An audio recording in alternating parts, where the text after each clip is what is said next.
আমি ছোট থাকতেই আমার মা মারা যায়। আমাকে মানুষ করার জন্য বাবা আরেকটি বিয়ে করে। আমি ছোট বড় সবাইকে আপনি করে ডাকতাম। আমার একটা সৎ ভাই ছিল। আমার সৎ ভাইয়ের চরিত্র তেমন একটা ভালো ছিল না। একদিন আমার সৎ ভাই আমাকে তার বন্ধুর বাসায় নিয়ে, তাহলে শুনুন আমার বাস্তব জীবনের গল্পটা। আমার নাম তিনা আক্তার। গরিব পরিবারের মেয়ে আমি। বাবা কৃষি কাজ করে। তিনা পড়ালেখায় অনেক ভালো, তাই পড়ানোর আগ্রহটাও বেশি। তিনাকে পড়াতে চাই, তাই তো কষ্ট করে হলেও ভার্সিটিতে ভর্তি হয়েছে। আজই গ্রাম থেকে এসেছে, এসেই এমন এক অবস্থায় পড়েছে তিনা, দেখতে অসম্ভব সুন্দর, অনেক নরম মনে। যখন তখন যাকে তাকে বিশ্বাস করে ফেলে। লেখাপড়া ছাড়া আর কোনো কিছু বুঝে না। গরিব হলেও অনেক আদরের তিনা, সবার চোখের মণি। কিন্তু তিনার বাবার পক্ষে এত টাকা জোগাড় করা কষ্ট হচ্ছিল। কোথায় থেকে এত টাকা আনবে? মেয়েটার বড় ইচ্ছা কলেজে লেখাপড়া করে বড় কিছু হওয়ার। কিন্তু আমার তো নুন আনতে পান্তা পুরাই। আমার বাবা রাত দিন পরিশ্রম করে আমার লেখাপড়ার খরচ বের করত। কিন্তু বাবার কষ্ট আমার কিছুতেই সহ্য হতো না। আমি বাবাকে বললাম, বাবা, আমার জন্য তোমার এত কষ্ট করতে হবে না। আমি লেখাপড়ার খরচ আমি নিজেই বের করতে পারবো। বাবা বলল, তুই কেমন পারবি? বাবা, তুমি কোনো চিন্তা করো না, শুধু আমার প্রতি দোয়া রাখো। আমি ভার্সিটিতে পড়ালেখা করব বাবা। এটা আমার স্বপ্ন। আমার একটা সৎভাই ছিল। আমার মা ছোটবেলায় মারা যান। কিন্তু আমার বাবা আরেকটি বিয়ে করেন। কারণ সংসারে রান্নাবাড়া করার মতো কোনো লোক ছিল না। আর তাই বাধ্য হয়ে বাবা বিয়েটা করল। আমার সৎ মাও আমাকে খুব ভালোবাসেন। নিজের মায়ের মতো আমিও দেখি। কিন্তু আমার একটা সৎভাই ছিল, তার নাম জিসান। সে লেখাপড়ায় খুবই কাঁচা। লেখাপড়া না করে সারাদিন আড্ডা মারে বন্ধুদের সাথে। লেখাপড়ার প্রতি তার কোনো আগ্রহ নেই। আমার সৎ ভাইয়ের কোনো মতলব ভালো না। সে কিছুদিন আগে বন্ধুদের সাথে ঝগড়া করেছে, একটা ছেলেকে মেরেছে। কিন্তু এই ছেলের চিকিৎসার সমস্ত খরচ আমার বাবার বহন করতে হয়েছিল। আমার বাবার কথার অবাধ্য থাকতে সবসময়। আমি এত ভালো লেখাপড়া করি, তার প্রশংসা শুনলে তার মাথা নিচু হয়ে যেত। আমার প্রশংসা সে কিছুতেই সহ্য করতে পারত না। কারণ আমি তার সৎ বোন ছিলাম। নিজের আপন বোন হলে আজ সে খুশি থাকত হয়তো। যাই হোক, আমার সৎ ভাই কিছুদিন পর একটা মেয়েকে পছন্দ করে। তাকে সে বিয়ে করতে চায়। কিন্তু তার তো কোনো কর্ম নেই, বিয়ে করে কিভাবে সংসার চালাবে? বাবা তাকে নিষেধ করেছে যে তুমি এখন বিয়ে করতে পারবে না, আগে একটা চাকরি করো, তারপর দেখা যাবে। আমার সৎ ভাইটি তখন বাবার সাথে রাগারাগি করল। বলল, ওই মেয়েকে না পেলে সে বাঁচবে না, নিজেও মরে যাবে, আর কত কি বলতে লাগলো। আমার ভাই বাবার সাথে রাগ করে বাড়িতে থেকে চলে গেল।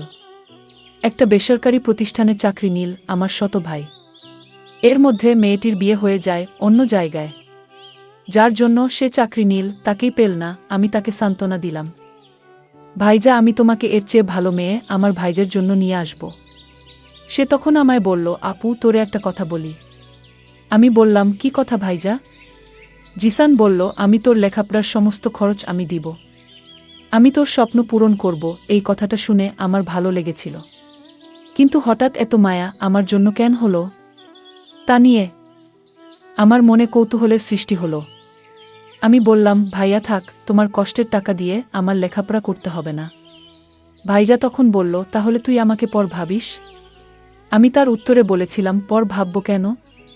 তুমি তো আমার ভাইজা। কিন্তু আমার খুব স্বপ্ন ছিল কলেজে লেখাপড়া করার। আর তাই রাজি হলাম ভাইয়ার কথায়। ভাইজা বলল, তুমি রাজি হয়েছ আমার টাকায় লেখাপড়া করবে। তবে আপু, আমার একটা কথা তোমার শুনতে হবে। আমি বললাম, কি কথা শুনতে হবে? তখন সে বলল, পরে বলবো।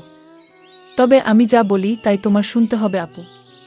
আমি বললাম, ঠিক আছে, আগে কলেজে ভর্তি হওয়ার টাকা দাও, তারপর দেখি। তখন আমার ভাইয়া ভার্সিটিতে ভর্তি হওয়ার জন্য টাকা দিল।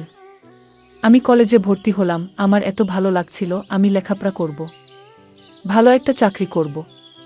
আমি ভার্সিটিতে যেদিন প্রথম পা রাখলাম, আমি এত বড় ভার্সিটি দেখে অবাক হয়ে তাকিয়ে দেখছে আর ভাবছে, এত বড় ভার্সিটিতে পড়ব আমি। চারপাশে দেখছে আর খুশি মনে হাঁটছে, কত ছাত্রছাত্রী ঘুরে বেড়াচ্ছে। আশেপাশে বড় বড় বিল্ডিং, রাস্তা দিয়ে হেঁটে যাচ্ছে আর স্বপ্নের রাজ্যের কথা ভেবে চলেছে। একটু পর পর চোখের চশমাটা ঠিক করছে। এটা তিনার একটা অভ্যাস। ধরতে গেলে তিনার ইচ্ছে ছিল এমন বড় ভার্সিটিতে লেখাপড়া করা। আজ তা পূরণ হতে যাচ্ছে ভাবতেই খুশি লাগছে। হঠাৎ কারো সাথে ঠাস করে করে ধাক্কা খেয়ে নিচে পড়ে গেলাম। স্বপ্নের কথা ভাবতে ভাবতে একটু বেশি অন্যমনস্ক হয়ে গেছিলাম। নিচে পড়ে উপরে তাকাতেও পারলাম না, তার আগেই কেউ ঝড়ের গতিতে আমাকে উঠিয়ে ঠাস করে চট বসিয়ে দিল। আমি অবাক হয়ে সামনের মানুষটার দিকে তাকিয়ে আছি। একটা মেয়েকে দেখলাম।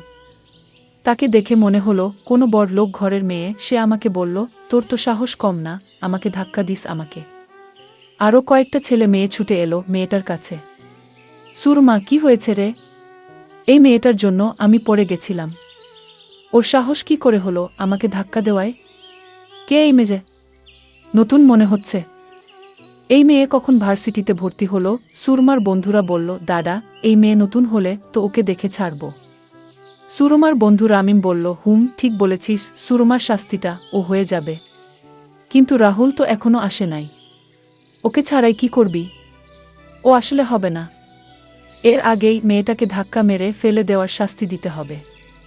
আমি ওদের কথার কোনো কিছু বুঝতে পারছে না।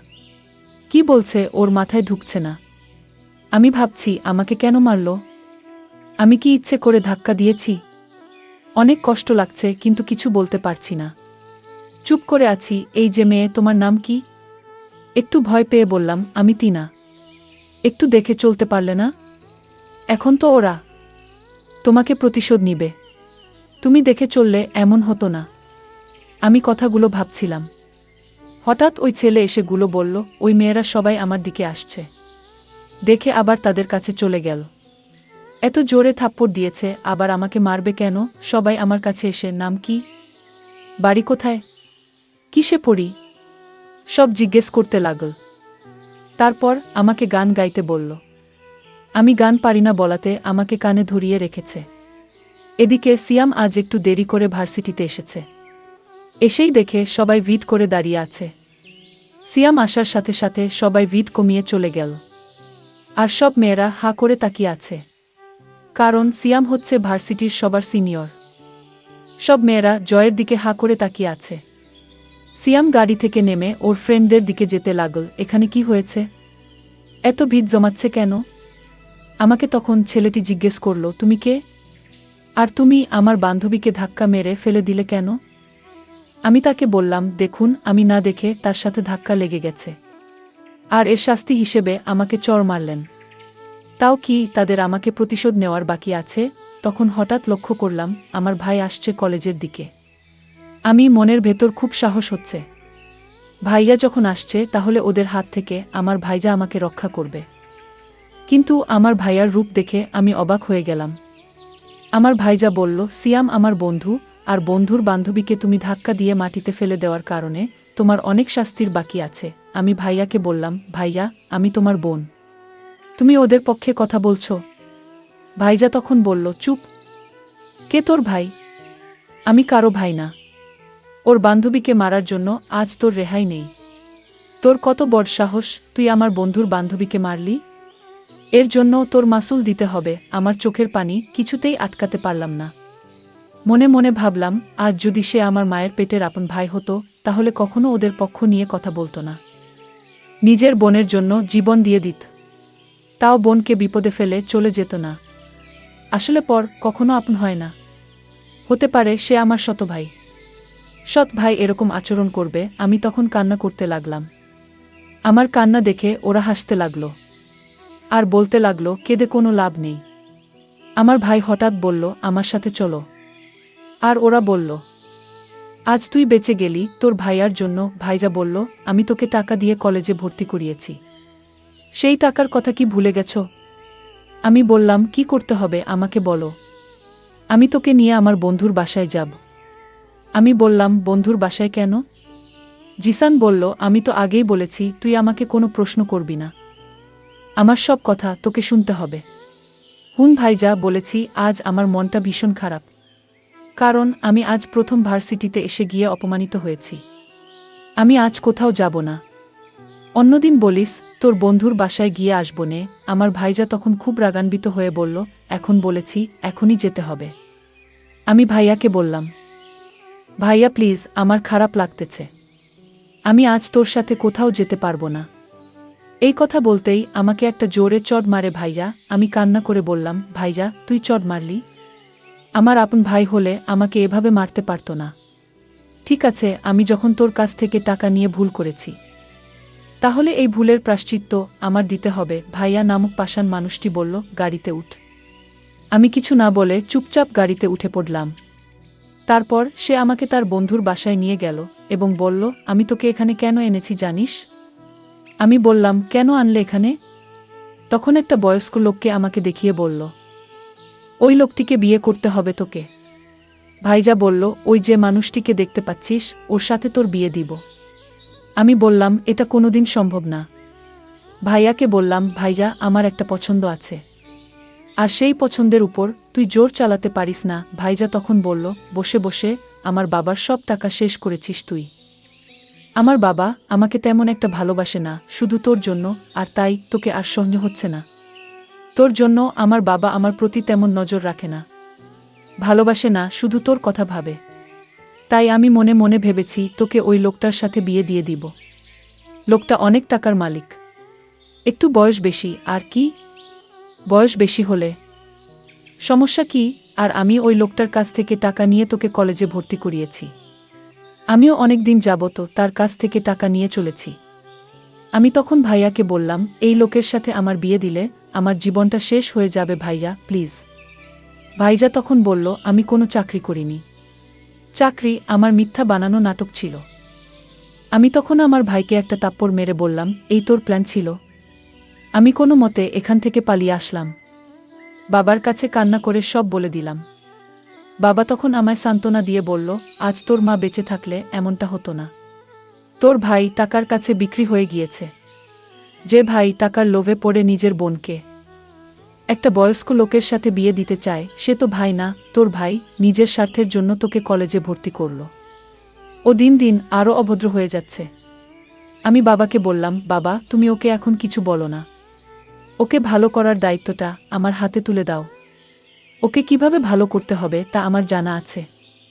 আজ যদি আমি ওর আপন বোন হতাম, তাহলে আমার সাথে এই নাটকটা করতে পারত না। বন্ধুরা, সময়ের স্বল্পতার কারণে আজকের গল্পটি শেষ করতে পারিনি। এই জন্য সবার কাছে আন্তরিকভাবে দুঃখিত। এর পরের পার্ট আগামীকাল আপলোড দেওয়া হবে। সেই পর্যন্ত সবাই ভালো থাকবেন। ধন্যবাদ।